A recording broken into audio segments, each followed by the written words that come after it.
time. John Bufton. Thank you, President Buzek. Mr Van Rompuy, it would appear the markets have been calm this morning, but for how long? One of the agreed measures is for banks to raise more capital. How is this going to happen? Will they simply stop loaning? How will that affect growth in the economy? Will we possibly see control of the region's banking system handed over to the Middle East and Asia? Europe is not giving new money to the banks, and instead they are expected to find €100 billion themselves and also write down €20 billion of Greek debt.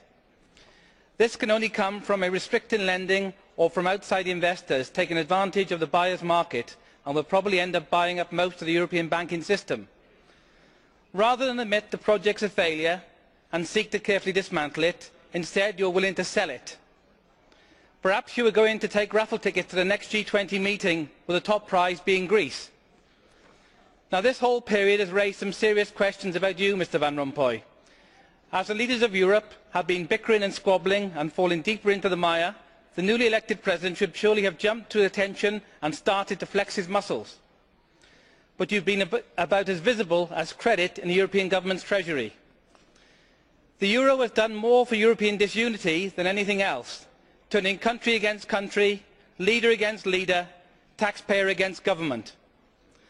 Now, outside the United Nations, you stated that the EU was the fatherland of democracy. So who's the mother? Perhaps the Soviet Union?